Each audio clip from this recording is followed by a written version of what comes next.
the Honorable Chairman, marami pong nawawalang containers until now. Hindi po ako galit sa mga Duterte, kaya lang sila lahat.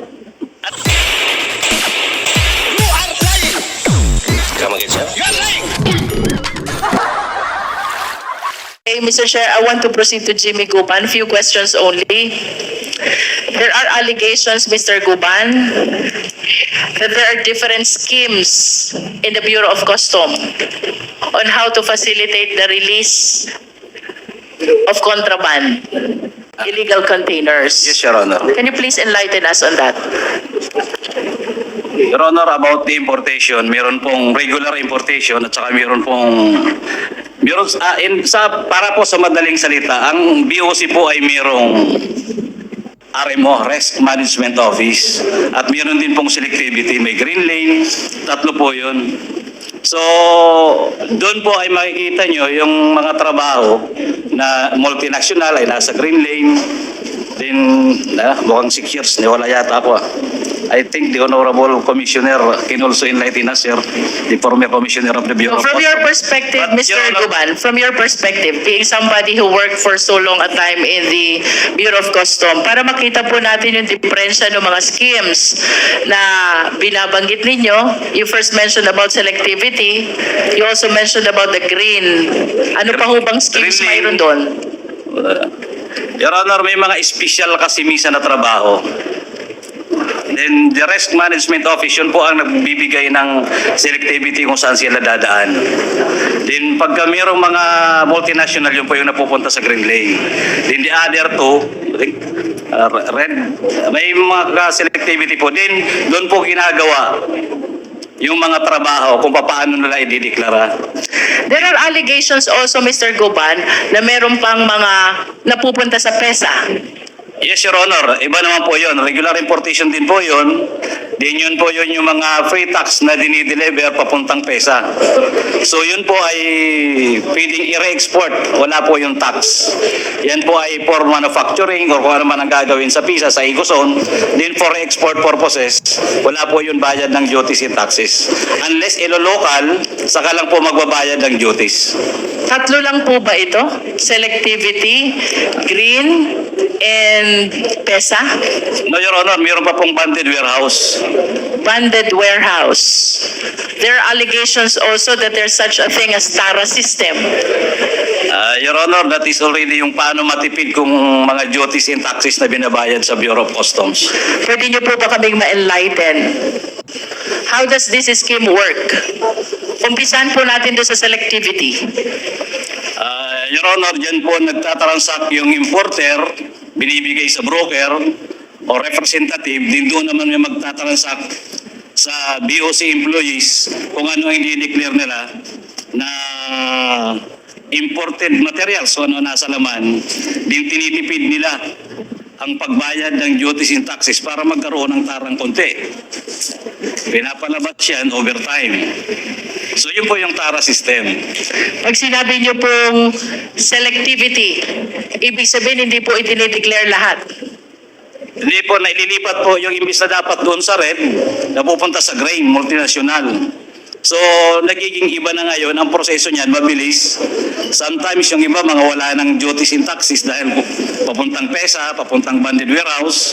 So, yan yung mga trabaho. In other words, dito po sa selectivity, this is being resorted to be able to do away with the importation duties.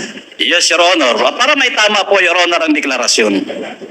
Para po maitama, kung lumilipat nga po kayo dun sa libre, Yung kung lumilipat po, yan po yung trabaho na nililipat nila para makatipid sila ng pagbayad ng taxes sa Bureau of so Customs. is this legal, Mr. Guban? That is illegal already, Your Honor. And that is what isa po yan sa mga trabaho namin.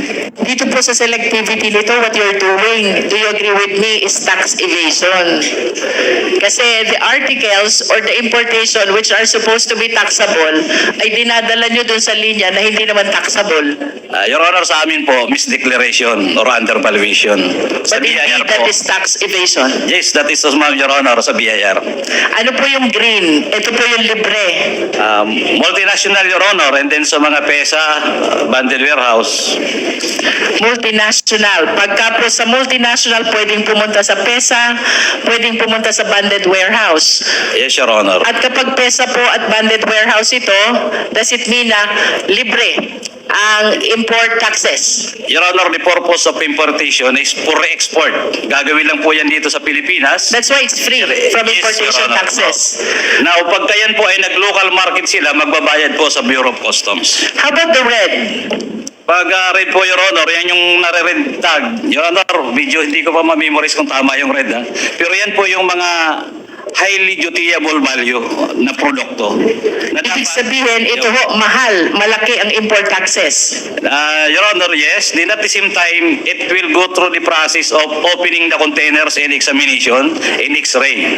At ayaw to ng mga importer. Mabagal. Kaya sila ay nag-extra kung pwede mailipat sa ibang selectivity. So in other words, what the importers are trying to do is to avoid this red lane Yes, Your Honor, ay possible. and resort to selectivity so they can bring all their containers to those lanes which imposes no importation taxes. Yes, Your Honor. Then mabilis. There are times na isang araw lang lumalabas yan. And of course, that is illegal, Mr. Guban. That's correct, Your Honor. That is illegal. Yes, Your Honor. How about this TARA system? Ano pong connection ng TARA system dun sa selectivity? Yun, Honor, ang natitipid, yun naman ang binibigay na overtime sa mga empleyado. I see. So, if from the selectivity lane, ang isang mataas dapat ang import taxes ay nadala doon sa libre, Eh di, ang laki po nun, Your Honor. yung natipid, saan ho mapupunta yung natipid? Depende na po yun yung sa grupo kung ibibigay lahat sa empleyado or kasosyo na nila doon ang facilitator, broker. Kindly wrap up, Congresswoman Jinky. If you are willing to share this information, ano ho ba inclusive period na nangyayari itong sistemang ito? Your Honor, I would like to honest this Quadcom because this is the most trusted committee now, so far, Your Honor. For my 17 years or almost 27 years in intelligence, Your Honor, that is already common practice. That is why drugs come and go in the customs. If that can be not exactly totally eliminated, if that can be strictly implemented, Your Honors, I'm sure aangat po ang Pilipinas at gagandang ekonomiya. Your Honor, for example, bakit ang daming ukay-ukay? Bawal. Pero sa market po napakarami. In fact, that is because of that. Dahil po yan dyan, lumulusot, bawal, ban, totally ban. Then pati po yung drug sumasabay. Kaya pag nagtrabaho ka ng tama sa customs, matatapon ka or malilipat ka kung saan-saan. Kaya karamihan na lang ng empleyado sumasabay. Because yan na po ang sinasabi laging tradisyonal, na which is bawal at dapat putulin na po. Alang-alang po sa bayan. For my last question, Mr. Guban, last, Mr. Chair, paano ho ginagamit itong different schemes na to para ma-facilitate yung release ng dangerous drugs? Please walk us through. Your Honor, lahat po yan may sabuatan. Kaya minsan mahirap hanapin dahil kung mayroong top secret ang NICA, ang intelligence office is mas top secret sa customs, Your Honor. Mas uso ang sabing tawag doon ay bukulan. Pag hindi mo yan nalaman, because 2-3 lang minsan na nakakaalam, pindot lang sa computer, lumalabas. As it is, again, Your Honor, marami pong nawawalang, the Honorable Chairman, marami pong nawawalang containers until now. Doon sa una ko pong statement ay nawawala. Again, hindi po ako galit sa mga Duterte. Kaya lang sila lahat ang nagpa-facilitate nag-i-influence, nagpo-protekta. Ilang containers po ang nawawala sa Port of Manila alone during the time ni Collector Austria. Hanggang ngayon walang napapailahan ng economic sabotage or what? Libre. Sa Taguluan Port, napakalaki po dyan. Yang ang operator ng Freeport yan. Ilan pong dumadaan niya ng intelligence report, ini-import, dadalhin doon. After doon, ibabalik. Ang tawag po dyan sa Mindanao International Container Terminal, MICT, din may pre-port po dyan. I was given emission twice, pamunta dyan. Pati yung oil, ang smuggling, hindi po matigil-tigil dahil ang lalaki ng mga operator. At syempre, natutuwa ang mga empleyado ng customs hanggat may nagpoprotekta, may tumatawag, natitipin nila, mas malaki ang kita nila. Lalo na po pagka walang tax at ipapasok sa Pilipinas. So kanino ba pupunta yung duties na dapat para mapunta sa gobyerno? Mapupunta sa empleyado ng customs. Your Honor, I'm sharing this so that po ma-enlighten at mabuhay na po ng tama at tunay ang ating mga government agencies. Thank you po, Your Honor, Mr. Chairman. Mr. Chair, one last. Last not. What do you know about Mark Taguba? Mark Taguba, Your Honor, is son of our former co-employees. Siya po ay facilitator. Your Honor, directly, biktima si Mark Taguba at saka si Tatad. Sa shipment na alam, nakalibre ang kolektor si Maronilla. I'm sorry, Your Honor, the Honorable Commissioner is here. But I'm telling the truth. Sino ba ang may alam ng kargamento ng droga na nagpasalitate walang alam at pumirma? Si Taguba, licensed broker si Tatad. Si Taguba, parang siya ang in-group, nagpapasilitate lang ng mga kargamento para makalabas. Ang tatay niya ay former BOC, custom police po namin. So napasilitate niya na habol, nagkaroon ng, nahuli ang kargamento sa labas, pero absolto, ang district collector, si Maronilla, promoted pa to Assistant Commissioner, Your Honor. In this manner of my apprehension, magnetic letter was apprehended. The district collector was promoted to Deputy Commissioner of the Bureau of Customs. Now, ang daming kaibigan.